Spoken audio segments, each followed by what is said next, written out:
Hello everybody, Shrouded Hand here. I've been wanting to make a video about this case for a long time. It's a murder which I remember reading about in some sort of true crime magazine when I was a kid. The article I read went into gruesome detail about the crime and it heavily disturbed my young mind, so much so that the details have stuck with me for 27 years. It occurred around the same time as the James Bulger murder. That was another shocking crime which garnered a lot more media attention, and as a result, a lot of people didn't hear about the Suzanne Capper case. I think it's important to revisit this case as an example of the sheer inhumanity of people.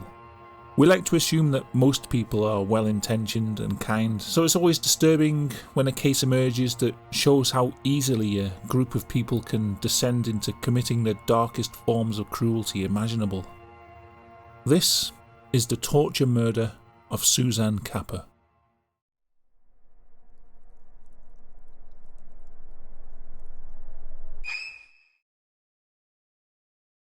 Suzanne Capper was just 16 when she died, a girl from a broken home and a deprived area who drifted between various care homes and houses in the Moston area of Greater Manchester.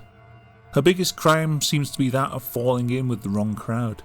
She had been babysitting for Jean Powell since she was 10 years old, and by 16 she was a regular visitor to the house. She'd sleep there on occasions when she didn't have anywhere else to stay. Jean Powell had begun to associate with a circle of unsavoury characters. Bernadette McNeely, a neighbour, and her boyfriend Anthony Dudston would often stay at the house, and together they began to bully Suzanne. They started to deal amphetamines from the house and use it between themselves. As a result, the house was also frequented by an addict named Jeffrey Leigh, along with Jean Powell's ex-husband, Glyn Powell, and Jean's younger brother, Clifford Pook. This mix of bullying, isolation, and drug use was a recipe for disaster. It was only a matter of time before something terrible happened, and a young, easily influenced girl like Suzanne was a prime target for abuse. Their reasons for kidnapping Suzanne were extremely trivial. Anthony Dudston had contracted pubic lice, and instead of accusing his girlfriend, they somehow shifted the blame onto Suzanne Capper because she'd slept in a bed a few nights before McNeely and Dudston slept in it. There was also the issue of a missing pink duffel coat. Probably it was sold for drug money by one of their addict friends, but once again, Suzanne Capper got the blame. On the 7th of December 1992, Capper was lured to Jean Powell's house. Once there, she was set upon by Glyn and Jean Powell, Dudston and McNeely. They stripped her naked and shaved her head, eyebrows and pubic hair. She was then half suffocated. They placed a plastic bag over her head whilst punching her in the face repeatedly. After that, she was severely beaten with belts and long wooden ornaments. Her beating was so severe that she lost the use of one of her arms, which would hang limply by her side. When they were done with her, they locked her in a downstairs cupboard overnight, before transferring her to another cupboard upstairs in the morning. Her battered and broken body being forced into this cramped cupboard obviously caused great pain and distress to Suzanne. Her terrified screams were disturbing Powell's children, so the next day they moved her to McNeely's house a few doors away. This house was completely empty, and once they had her in isolation, the abuse became increasingly sadistic. She was led to a dilapidated back room and tied spread-eagled to a filthy upturned bed. Lying on these exposed boards and bed springs, she would be kept in this position for 5 days. It would cause huge blisters and sores to form on her back. The group were all using amphetamines along with other drugs, and this drug-fueled violence would descend into a psychosis-fueled orgy of sadistic abuse. She would be repeatedly raped and beaten each day. Cigarettes were put out on her skin. Visitors such as Jeffrey Leigh and Clifford Pook were invited round to partake in the torture sessions. In order to prolong her suffering, they would force inject her with amphetamines so that she wouldn't be able to fall asleep. If you watched my video on meth psychosis, you'll know the kind of paranoid mental torture that she would have been experiencing by the end of these 5 days. One of the most sinister aspects of the abuse was the use of music as a torture device. They would force headphones over her ears and blast techno music at full volume for hours and hours. One of the tracks they would play most often was a 45-minute remix of a song called Hi, I'm Chucky, Wanna Play by 150 Volts. This was a pounding rave track intermixed with eerie samples from the Child's Play movies. Child's Play seems to have had some kind of influence over the torture sessions as a whole. McNeely would commence each session by saying, "Chucky's coming to play." Now it's time to play. A phrase which would eventually cause Kappa to scream each time she heard it because she knew what was coming. Witnesses said that McNeely would become deranged during these torture sessions, and she believed herself to be taken over by the personality of Chucky himself.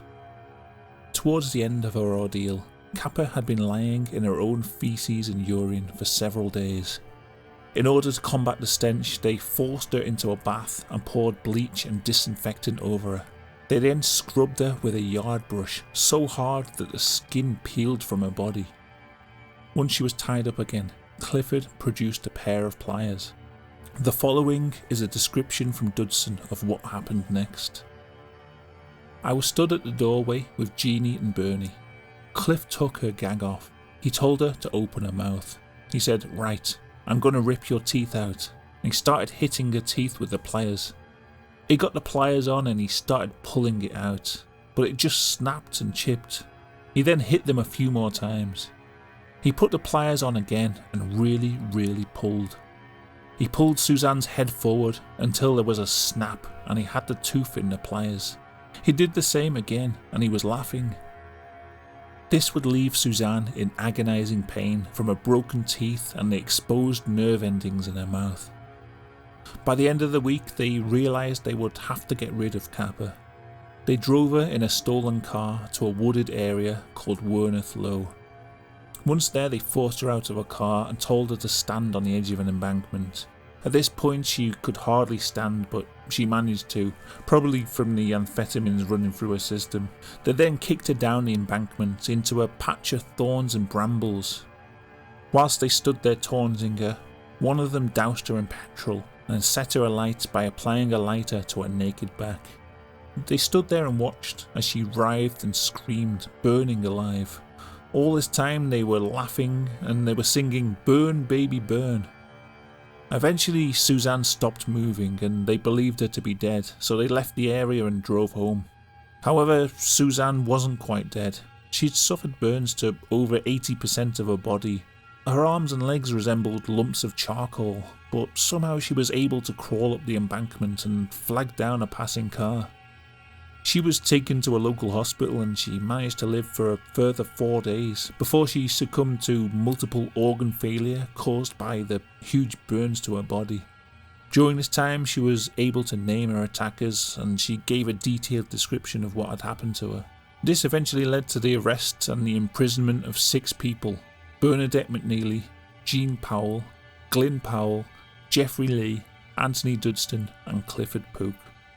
Since then, Lee, Pook and McNeely have all been released from prison and they're living safely under false identities. For Suzanne's family, who have to live with the knowledge of what was done to her, I'm sure this hardly seems like justice at all.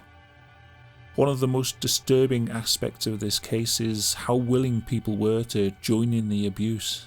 Usually when you hear about things like this, it's the actions of 1 or 2 psychopathic individuals. But in this case, it was 6 people who happily took part in the worst kind of tortures imaginable.